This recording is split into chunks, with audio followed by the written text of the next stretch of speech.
विध्वंस नगरी नाम भले ही अजीब था, लेकिन वहां की व्यवस्था काबिले तारीफ थी। इस नगरी पर शासन करता था राजा जड़बुद्धि।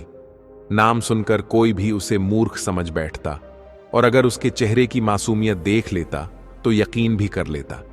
लेकिन हकीकत इससे बिल्कुल अलग थी। राजा का नाम जड़बुद्धि जरूर था, मगर उसकी चतुराई का कोई जोड़ नहीं था।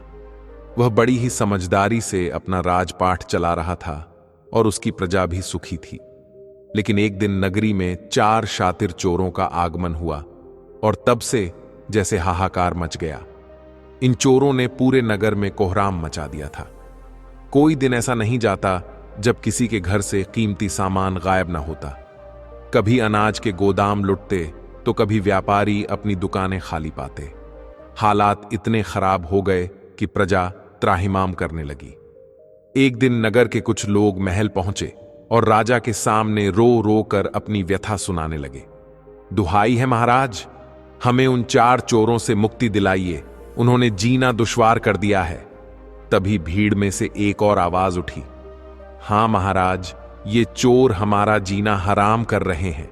अगर जल्दी कुछ न किया गया तो विध्वंस नगरी सच में चौपट हो जाएगी। यह सुनकर महाराज ने कहा, हमारे होते हुए उन चोरों की यह हिम्मत कि वे आपके जीने को मुश्किल बना दें। आप लोग जाकर अपना काम कीजिए और उन चोरों को पकड़ने का जिम्मा हम पर छोड़ दीजिए। अब वे ज्यादा दिन तक आपकी नाक में दम नहीं कर पाएंगे। महाराज जड़बुद्धि की जय हो। यह कहकर सभी लोग दरबार से बाहर चले गए। लोगों के जाने के बाद महाराज जड़बुद्धि ने अपने महामंत्री कद्दू सिंह से कहा, महामंत्री जी, हम चाहते हैं कि आप शीघ्र से शीघ्र उन चोरों की खटिया खड़ी करें जिन्होंने प्रजा की नाक में दम कर रखा है। महामंत्री ने सिर झुकाकर कहा, महाराज, मैं अपनी ओर से उनकी नाक में रस्सी डालने का पूरा प्रयास कर रहा हूं, लेकिन क्या करूं? वे चोर इतने चालाक और चतुर हैं कि हर बार उनकी दुम मेरे हाथों से छूट जाती है। बस एक बार उनकी दुम मेरे हाथ में आ जाए, फिर उनकी खैर नहीं। यह सुनकर राजा बोले, बस बस महामंत्री जी, हम आपका गंधर्व लाभ बहुत सुन चुके हैं। जो व्यक्ति अभी तक उन चूहों की दुम भी नहीं पकड़ पाया, वो भला उनकी गर्दन कहां से पकड़ पाएगा? लगता है अब हमें स्वयं ही कुछ करना पड़ेगा। महामंत्री ने हाथ जोड़कर कहा, ऐसा न कहिए महाराज, बस एक मौका और दीजिए। राजा बोले, नहीं, तुम्हें और समय देकर हम प्रजा को और परेशान नहीं देख सकते। जाइए, अपनी कद्दू जैसी सूरत को हमारे सामने से दूर ले जाइए। अब हम खुद ही उनसे निपटेंगे। यह सोचकर उसी रात राजा जड़बुद्धि वेश बदलकर चोरों की तलाश में निकल पड़े। चलते चलते वह सोचने लगे, अगर वे चोर मुझे मिल गए तो उनकी खाल में भूसा भरवाकर खेतों में खड़ा करवा दूंगा, ताकि लोग नहीं बल्कि पक्षी उनसे डरें और खेतों को नुकसान न पहुंचा पाएं। जब राजा नगर की परिक्रमा करते हुए एक वीरान स्थान पर पहुंचे तो उन्होंने देखा कि वहां 4 व्यक्ति बैठे हुए थे। राजा ने सोचा, ये लोग कौन हैं और इतनी रात को यहां क्या कर रहे हैं? कहीं ये वही चारों चोर तो नहीं? काश यही हों। यह सोचकर राजा मंदबुद्धि उनकी ओर बढ़े। जैसे ही उन चारों ने राजा को अपनी ओर आते देखा, उनमें से एक बोला, अरे भाइयों, देखो कौन आ रहा है। शक्ल सूरत से तो कोई लंगूर मालूम पड़ता है, आने दो, उससे पूछते हैं। राजा जड़बुद्धि जब उनके पास से होकर आगे बढ़ने लगे तो उनमें से एक ने पूछ लिया, ए भाई, कौन हो तुम? तुम्हारा नाम क्या है और इतनी रात को कहां जा रहे हो? राजा मुस्कुराए और बोले, क्यों बताऊं? खैर, मेरा नाम हरिचंद है और मैं एक चोर हूं। इस समय किसी जगह चोरी करने जा रहा हूं। यह सुनकर उन चोरों के चेहरे प्रसन्नता से खिल उठे और वे चारों एक साथ बोले, अरे भाई, तुम चोर हो तो खड़े क्यों हो? आओ हमारे पास बैठ जाओ। हम चारों भी चोर हैं और तुम यह अच्छी तरह जानते हो कि चोर चोर मौसेरे भाई होते हैं। अगर तुम चाहो तो हमारे दल में शामिल हो सकते हो। राजा जड़बुद्धि सोचने लगे, अच्छा, तो मेरा संदेह सही निकला। यही वे चारों चोर हैं। चाहूं तो अभी इन्हें पकड़ सकता हूं, लेकिन नहीं, इन्हें इनकी चालाकी से ही मात दूंगा। फिर उन्होंने कहा, मैं घटिया चोरों के साथ काम नहीं करता, इसलिए तुम्हारा रास्ता अलग है और मेरा अलग। यह सुनकर चारों चोर गुस्से में बोले, तुमने क्या कहा, घटिया चोर? अबे जरा मुंह संभाल कर बात कर। इस नगर में ही नहीं, चारों दिशाओं में हमारा कोई सानी नहीं है। हम सभी में कोई न कोई विशेष गुण है और हम अपने अपने काम में माहिर हैं। भला वह गुण तुम में क्या होंगे? जड़बुद्धि मुस्कुराकर बोले, अबे तू अपनी जुबान को लगाम देकर बात कर। जो गुण मुझ में हैं वे तुम में से किसी में नहीं होंगे। अगर तुम मेरी विशेषता जान लोगे तो तुरंत मेरे पैर पकड़कर मुझे अपना राजा मान लोगे। यह सुनकर उन चारों चोरों ने आपस में एक दूसरे की ओर देखा और फिर बोले, अरे भाई खड़े क्यों हो, बैठो बैठो और जल्दी से हमें अपनी विशेषता बताओ। अगर तुम्हारी विशेषता वाकई हमसे ऊंची हुई तो हम तुम्हें अपना राजा भी मान लेंगे। जड़बुद्धि मुस्कुराए और बोले, पहले तुम सब अपनी विशेषता बताओ, फिर मैं अपनी बताऊंगा। इस पर पहला चोर बोला, अगर ऐसी बात है तो पहले मेरी विशेषता सुनो। मेरा नाम रोशन सिंह राम है। मैं किसी भी घर में छिपे हुए धन का पता सूंघ कर लगा सकता हूं और यह भी बता सकता हूं कि कहां खतरा है। इसके बाद दूसरा चोर बोला, मेरा नाम ताल सिंह है। जिस भी मजबूत ताले पर मैं हाथ फेर देता हूं वह फटाफट अपने आप खुल जाता है। फिर तीसरा चोर बोला, मेरा नाम हरिओम सिंह है। मैं एक बार जिसकी शक्ल देख लूं उसे जिंदगी भर नहीं भूलता, चाहे वह वेश बदल कर ही मेरे सामने क्यों ना आ जाए। चौथा चोर मुस्कुराया और बोला, मुझे सब होशियार सिंह कहते हैं। चोरी करते वक्त अगर कोई समस्या सामने आ जाए तो उसे मैं छुटकी बजाते ही हल कर सकता हूं।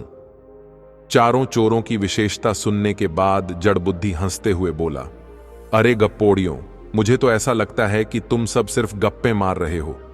क्या तुम लोग अपनी किसी प्रियजन की कसम खाकर यह बात कह सकते हो? चोरों ने एक स्वर में कहा, हां, हम अपनी मां की कसम खाकर कहते हैं कि जो कुछ भी हमने कहा वह बिल्कुल सच है। उनकी कसम खाते ही राजा जड़बुद्धि सोच में पड़ गए। उन्होंने मन ही मन सोचा, क्यों ना इन्हें पकड़ने से पहले इनकी चतुराई की परीक्षा ले लूं। पकड़ा तो इन्हें कभी भी जा सकता है। यह सोचकर राजा जड़बुद्धि फिर बोले, सुनो दोस्तों, यह ठीक है कि तुम सब अपने अपने काम में माहिर हो, लेकिन जो विशेषता और गुण मुझ में हैं वे न तो तुम में हैं और न ही दुनिया के किसी इंसान में होंगे। मेरी विशेषता का पता तुम्हें तब चलेगा जब कभी तुम लोग चोरी करते हुए पकड़े जाओ और तुम्हें सजा मिलने वाली हो। यह सुनते ही चारों चोर एक साथ गुस्से में बोले, क्या कहा? चोरी करते हुए हम पकड़े जाएंगे और सजा मिलेगी? अगले ही पल वे राजा पर टूट पड़े और बोले, मारो इस मनहूस को। यह अभी से हमारे पकड़े जाने और सजा होने की कामना कर रहा है। राजा घबरा गए और बोले, अरे अरे रुको तो सही, पहले मेरी पूरी बात तो सुन लो। बड़ी मुश्किल से राजा जड़बुद्धि ने उन चारों को शांत किया और खुद को बचाने में सफल हुए। राजा जड़बुद्धि ने स्थिति संभालते हुए कहा, मैं यह कह रहा था कि अगर कभी तुम्हें सजा होने की नौबत आती है तो मेरे केवल मुंडी भर घुमा देने से तुम लोग बच जाओगे और झल्लाद चाहकर भी तुम्हें सजा नहीं दे सकेगा। सच भाइयों, मैं भी अपनी मां की कसम खाकर कहता हूं। चोरों ने एक दूसरे की ओर देखा और फिर राजा से पूछा, क्या सच में ऐसा हो सकता है? राजा जड़बुद्धि ने आंखें बंद करके कहा, मैं तो यह भी आंख मूंद कर बता सकता हूं कि इस राज्य में कौन कौन धनवान है और उन्होंने क्या क्या सुरक्षा प्रबंध कर रखे हैं। यह सुनकर चोर खुश हो गए और बोले, वाह, तुम तो वाकई बहुत काम के आदमी निकले। हम तुम्हें खुशी से अपना साथी मानते हैं और आज से तुम ही हमारे राजा हो। जहां तुम कहोगे वहीं हम चोरी करेंगे। राजा जड़बुद्धि हंसते हुए बोले, तो ठीक है, अब रात काफी बीत चुकी है, आज कहीं चोरी करना सही नहीं होगा। कल तुम सब इसी जगह मिलना, फिर कहीं जाकर हाथ साफ करेंगे। चोरों ने कहा, हमें मंजूर है।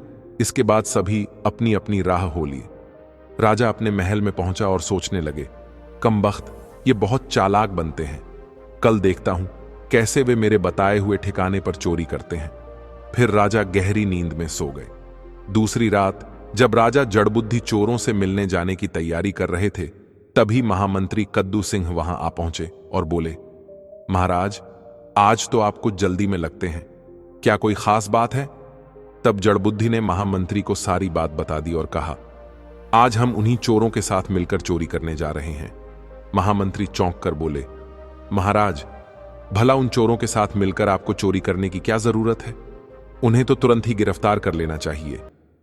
राजा मुस्कुराकर बोले, दरअसल मैं उन्हें पकड़ने से पहले उनकी परीक्षा लेना चाहता हूं और यह जानना चाहता हूं कि वे वास्तव में उतने ही चालाक और चतुर हैं जितना कि वे खुद अपने मुंह से कहते हैं। महामंत्री बोले, ठीक है महाराज, जैसा आप उचित समझें। कुछ देर बाद राजा जड़बुद्धि उस स्थान पर पहुंचे जहां चारों चोर पहले से ही उनकी प्रतीक्षा कर रहे थे। जड़बुद्धि को देखते ही वे बोले, हां भाई हरिचंद, अब बताओ, हमें आज रात किसके घर में हाथ साफ करना है? राजा ने कहा, सेठ दुलती चंद के यहां चोरी करने में बहुत फायदा रहेगा। कमबख्त ने बहुत सारा धन अपने यहां इकट्ठा कर रखा है, लेकिन एक समस्या है। जिस कमरे में सेठ का धन रखा है उस पर मोटे मोटे ताले पड़े हैं, और सबसे बड़ी बात, मुझे यह भी नहीं मालूम कि सेठ ने वह धन किस कमरे में रखा है। इस पर चोर कहने लगे, अरे यार हरिचंद, तुम धन की चिंता छोड़ो और जल्दी से चलो। धन का पता रोशन सिंह राम सूंघ कर लगा लेगा और बाकी का काम ताल सिंह के लिए चुटकियों का है। राजा बोला, ठीक है, तो फिर चलो। कुछ देर बाद वे सब सेठ दुलती चंद की हवेली के पास पहुंच गए। तभी उनमें से एक बोला, रोशन सिंह राम, पहले सूंघ कर बताओ कि भीतर कोई खतरा तो नहीं है, उसके बाद ही हम दीवार फांद कर अंदर जाएंगे। रोशन सिंह राम ने सारस की तरह गर्दन उठाई और चारों ओर सूंघने लगा। कुछ देर बाद वह बोला, यारों, फिलहाल कोई खतरा नहीं है। सेठ दुलती चंद गहरी नींद में सोया हुआ है। चलो अब भीतर घुसते हैं। फिर एक एक करके पांचों दीवार फांद कर हवेली में घुस गए।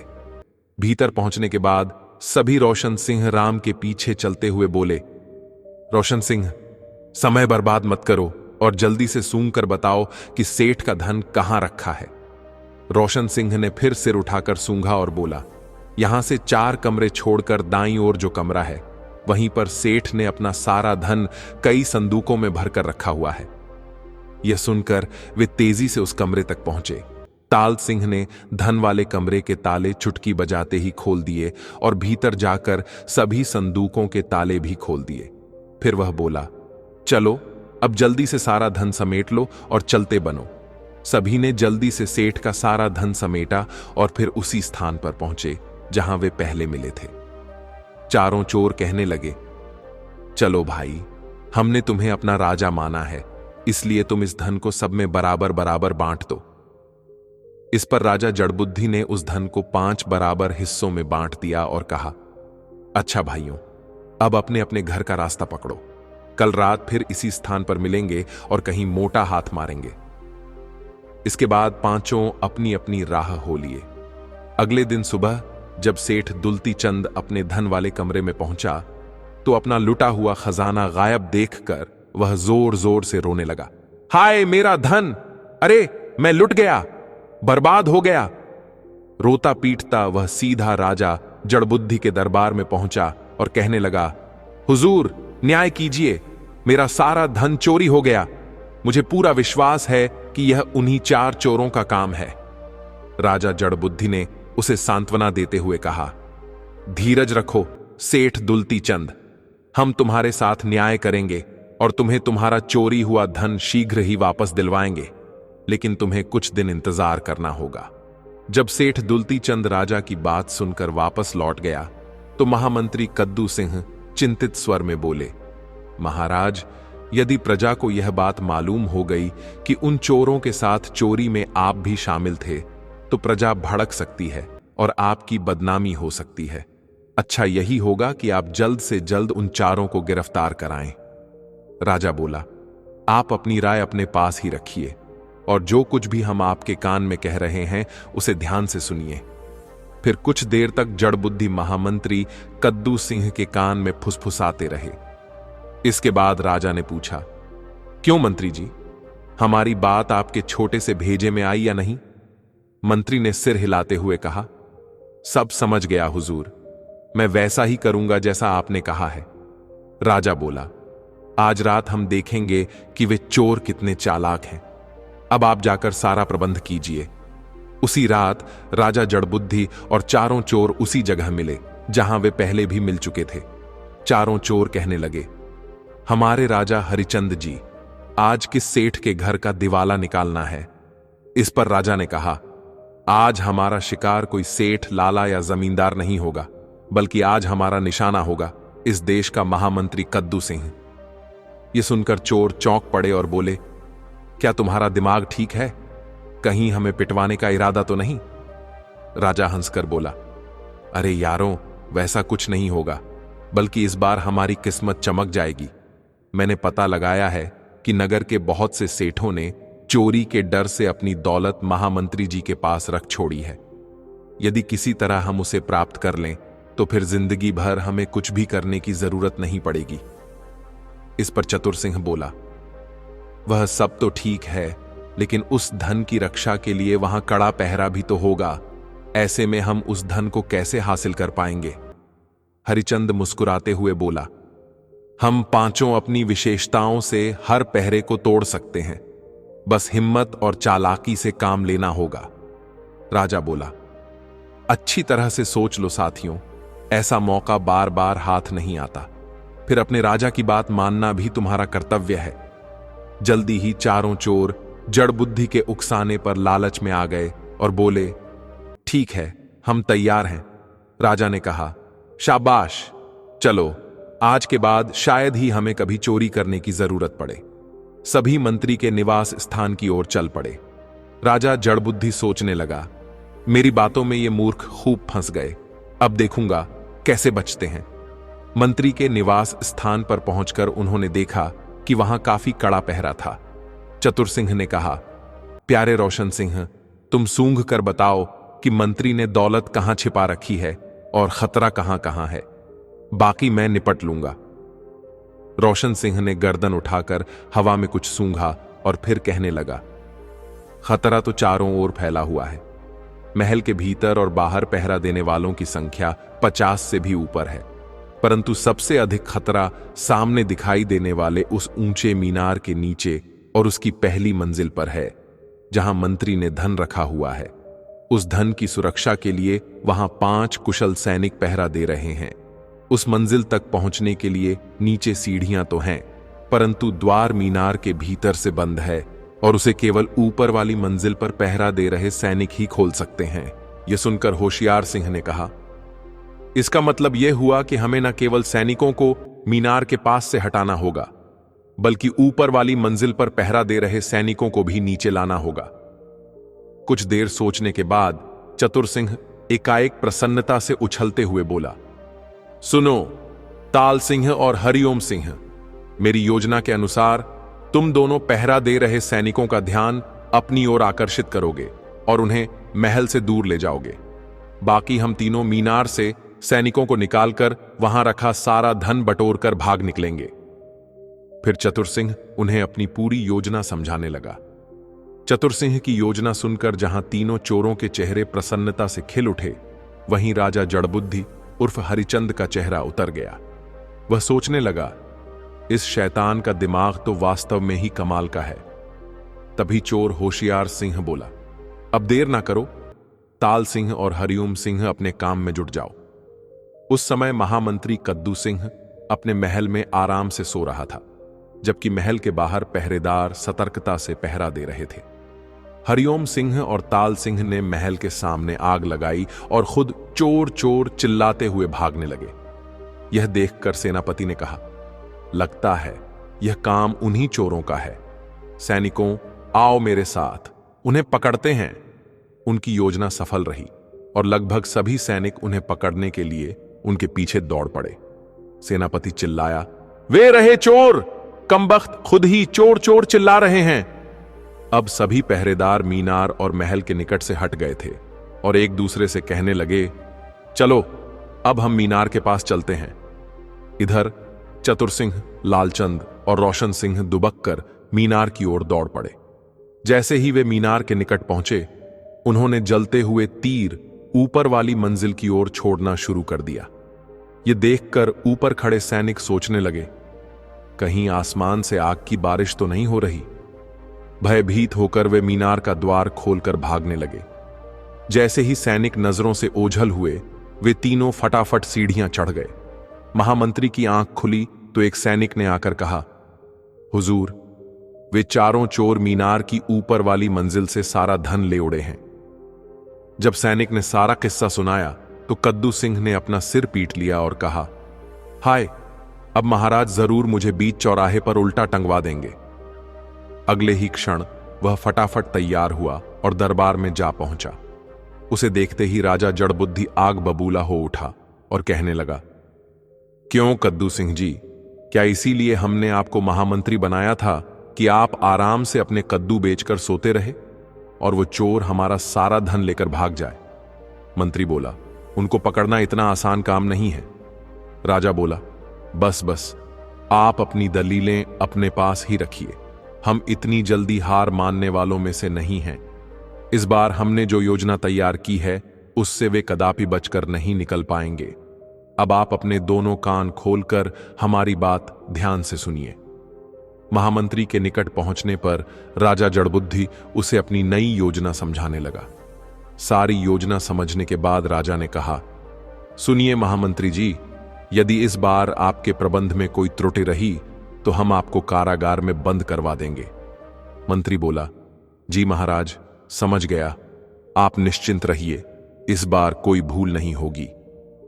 कुछ देर बाद ही पूरे नगर में राजा जड़बुद्धि की ओर से एक मुनादी की जाने लगी, सुनो सुनो भाइयों, चोरों के लिए एक सुनहरा अवसर। आज रात करेला बाजार की सड़क पर बिछाई जाने वाली 1000 स्वर्ण मुद्राओं को जो चोर बिना पकड़े चुराने में सफल होगा, उसे एक विशेष इनाम दिया जाएगा। उसे महाराज की ओर से 5000 स्वर्ण मुद्राएं इनाम स्वरूप दी जाएंगी। यह मुनादी सुनकर राज्य के लोग कहने लगे, वाह, लगता है हमारे महाराज ने चोरों को पकड़ने के लिए यह नया तरीका सोचा है। दूसरा व्यक्ति बोला, हां, और मुझे विश्वास है कि इस बार चोर अवश्य पकड़े जाएंगे। सांझ होते ही महामंत्री कद्दू सिंह ने अपनी देखरेख में बाजार की मुख्य सड़क पर 1000 स्वर्ण मुद्राएं बिछवा दी और वहां सख्त पहरा लगवा दिया। आते जाते लोग कहने लगे, इतने सख्त पहरे में पूरी स्वर्ण मुद्राएं तो क्या, एक भी स्वर्ण मुद्रा चुरा पाना मुश्किल है। अब देखना यह है कि वे चारों नामी चोर क्या गुल खिलाते हैं।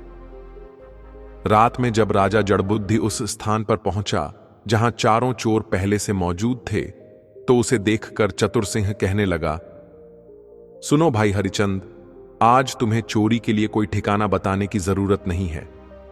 हमने राजा द्वारा दी गई चुनौती को स्वीकार कर लिया है और आज रात हम राजा की ओर से करेला बाजार की सड़क पर बिछाई गई उन्हीं मुद्राओं को चुराएंगे। हरिचंद बोला, दोस्तों, मैं भी तुमसे यही कहने वाला था, लेकिन भाइयों, सख्त पहरे के होते हुए उन मुद्राओं को चुराना कोई हंसी मजाक नहीं है। पकड़े जाने की 100% संभावना है। इस पर होशियार सिंह बोला, अरे यार, तुम अपनी गर्दन की बिल्कुल चिंता मत करो, मैंने सारी योजना तैयार कर ली है। सुनो, तुम्हें भी बताता हूं। जब होशियार सिंह ने अपनी योजना हरिचंद यानी राजा जड़बुद्धि को सुनाई तो उसका मुंह आश्चर्य से खुला रह गया। वह सोचने लगा, उफ, यह होशियार सिंह का बच्चा तो योजना बनाने में वास्तव में शैतान का बाप निकला। कद्दू सिंह और उसके पुश्तों के दिमाग में भी यह बात नहीं आ सकती। फिर पांचों चोर करेला बाजार की उस सड़क पर पहुंच गए जहां सोने की स्वर्ण मुद्राएं बिछी थीं। लोग उनके ऊपर से आ जा रहे थे, लेकिन आसपास सैनिकों की सख्त चौकसी के कारण कोई भी उन मुद्राओं को उठाने का साहस नहीं कर पा रहा था।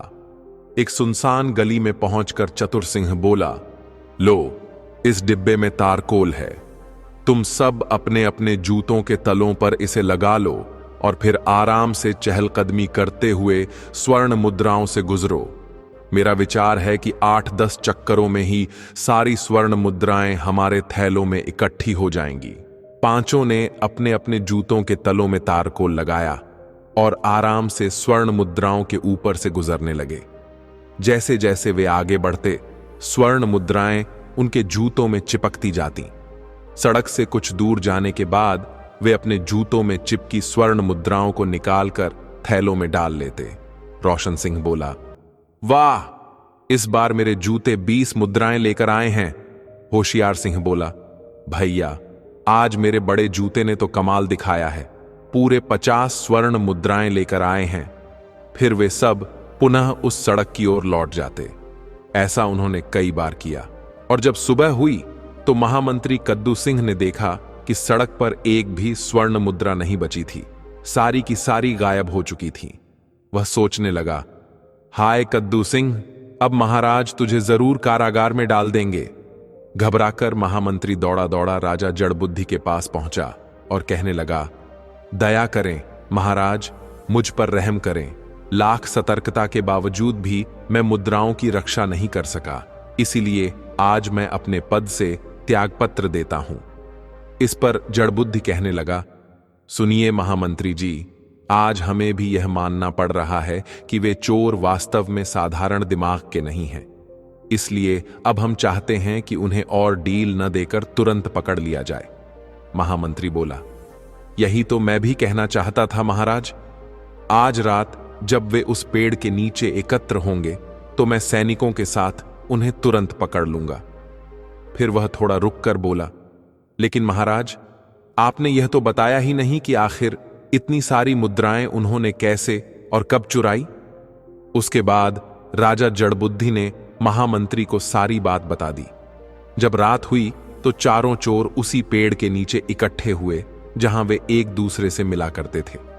वे आपस में बातें करने लगे, पता नहीं अभी तक हरिचंद क्यों नहीं आया। तभी एक ने कहा, अरे भाई, मुझे तो ऐसा लगता है कि कुछ दिनों में ही इतना सारा धन पाकर वह चोरी करना भूल गया है। मेरे विचार से अब उसकी राह देखना बेकार है। चलो, आज की रात हम चारों ही लाला सोनीमल के यहां धावा बोलते हैं। वैसे भी हरिचंद हमारे किसी काम का नहीं है, बेकार में ही उसे हिस्सा देना पड़ता था। दूसरा बोला, ठीक कहते हो, चलो चलते हैं। परंतु इससे पहले कि वे वहां से जाते, चारों ओर से सैनिकों ने उन्हें घेर लिया। फिर महामंत्री ने आकर सैनिकों को आदेश दिया, इन चारों को कारागार में बंद कर दिया जाए। कल सुबह इन्हें महाराज के सामने पेश करना है।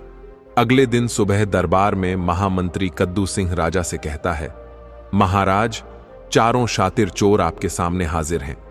जैसे ही नजर भट्टू की नजर राजा पर पड़ी, उसने तुरंत उसे पहचान लिया और सोचने लगा, अरे यह तो हमारा 5वां साथी हरिचंद ही है। अब समझा, यह सब तो हरिचंद के रूप में महाराज का ही किया धरा है। राजा जड़बुद्धि बोले, महामंत्री जी, इन्होंने हमारे देश में जो उद्दंडता की है उसके लिए हम इन्हें मौत की सजा सुनाते हैं। ले जाइए इन्हें यहां से और कल सुबह तख्ते पर चढ़ा दीजिए। कल अपनी प्रजा के साथ हम भी इनकी मौत का नजारा अपनी आंखों से देखेंगे।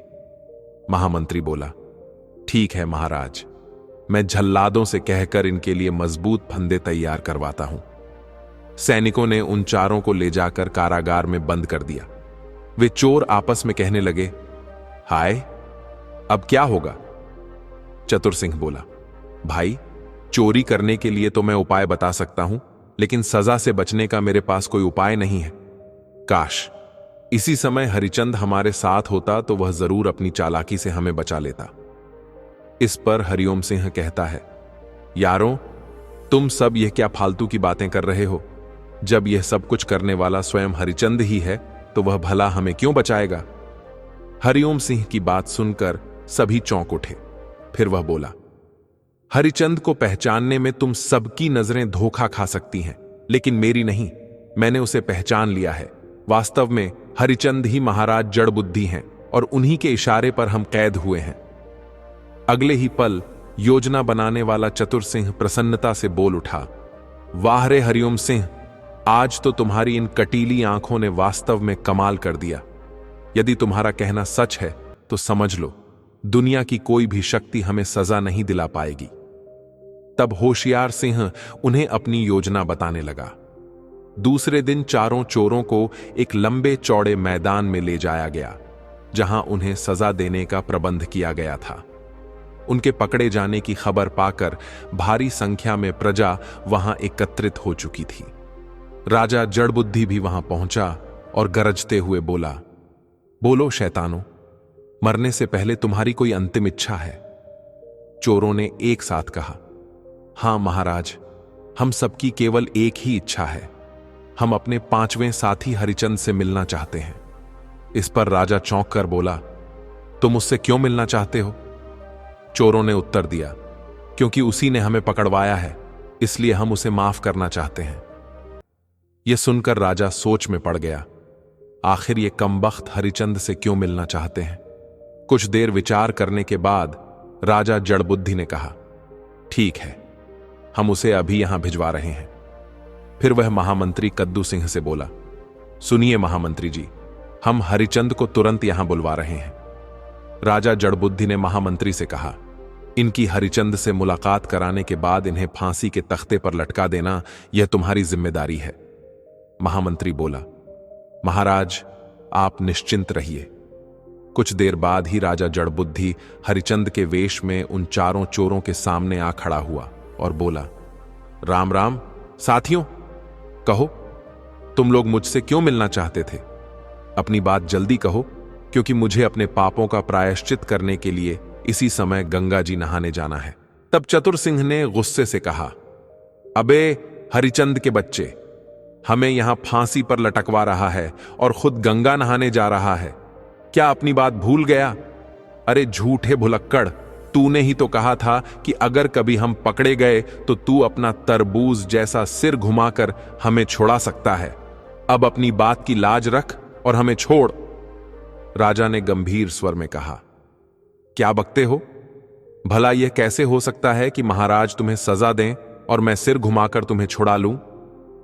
इस पर होशियार सिंह हंसते हुए बोला, अबे झूठे, तू कह दे कि तूने अपनी मां की कसम झूठी खाई थी। मान ले कि तू पैदाइशी झूठा है। उनकी बात सुनकर राजा जड़बुद्धि सोचने लगा, उफ, इन कमबख्तों ने तो मुझे मेरे ही जाल में फंसा लिया। अब अगर मैं इन्हें नहीं छुड़वाता तो सबके सामने, यहां तक कि महामंत्री कद्दू सिंह के सामने भी मुझे नीचा देखना पड़ेगा। फिर कभी कोई मेरी बात पर विश्वास नहीं करेगा। ऊपर से मैंने अपनी मां की कसम भी खाई थी। ओह नहीं, मुझे इन्हें छोड़ना ही होगा। मजबूर होकर राजा जड़बुद्धि ने अपनी मुंडी घुमाई। यह देख महामंत्री कद्दू सिंह सोचने लगा, महाराज सिर घुमाकर मुझे इन चारों को छोड़ने का इशारा कर रहे हैं। उसने झल्लाकर सैनिकों को आदेश दिया, इन चारों को छोड़ दो। महामंत्री कद्दू सिंह का आदेश सुनकर सभी आश्चर्यचकित रह गए, लेकिन कोई भी उनके खिलाफ कुछ बोल नहीं पाया। अतः चोरों को तुरंत आजाद कर दिया गया। यह देखकर चारों चोर भाव विभोर हो उठे और कहने लगे, महाराज, हमने आपको पहचान लिया है, आप वास्तव में महान हैं। यह सुनकर राजा जड़बुद्धि सोचने लगा, अरे इन चारों चोरों ने तो मुझे पहचान लिया। तभी चोर बोले, महाराज, हमें क्षमा कर दीजिए। कोई काम धंधा न होने के कारण ही हम चोरी करने पर मजबूर हुए थे, लेकिन आज से हम प्रण लेते हैं कि जीवन में कभी भी चोरी नहीं करेंगे। राजा ने मन ही मन सोचा, जरूर बट्टू ने मुझे दरबार में ही पहचान लिया होगा। उसके बाद सज्जा से बचने के लिए होशियार सिंह ने यह योजना बनाई होगी। ससुरे वास्तव में एक से बढ़कर एक हैं। क्यों ना मैं इन्हें अपना विशेष सलाहकार बनाकर इनकी बुद्धि का सही उपयोग करूं। यह सोचते हुए राजा जड़बुद्धि चोरों से कहता है, अरे शैतानों, अब उठोगे भी या मेरे पैरों को ही तोड़ोगे? यह सुनकर चारों चोर अपने आंसू पोंछते हुए उठ खड़े हुए। फिर राजा बोला, सुनो, तुम चारों बुद्धिमान, चतुर, साहसी और चोर होते हुए भी ईमानदार हो। मैं तुम्हारी इस अनूठी प्रतिभा का उपयोग देश की तरक्की के लिए करना चाहता हूं। क्या तुम मेरे विशेष सलाहकार बनने के लिए तैयार हो? चोरों ने सिर झुकाकर कहा, हम तैयार हैं महाराज। हम आपको वचन देते हैं कि आज से अपने गुणों का प्रयोग केवल देश और प्रजा की भलाई के लिए ही करेंगे। यह सुनकर राजा जड़बुद्धि प्रसन्न होकर बोले, शाबाश, हमें तुमसे यही उम्मीद थी। फिर उन्होंने महामंत्री से कहा, मंत्री जी, प्रजा में ऐलान करवा दीजिए कि आज से लोगों को अपने घरों में ताले लगाने की कोई आवश्यकता नहीं है। इसके बाद राजा जड़बुद्धि के राज्य में कभी कोई चोरी नहीं हुई। और उन्होंने अपने चारों विशेष सलाहकार ताल सिंह, रोशन सिंह, हरिओम सिंह और चतुर सिंह की बुद्धिमत्ता और चातुर्य से अपना राज्य कुशलता से चलाया।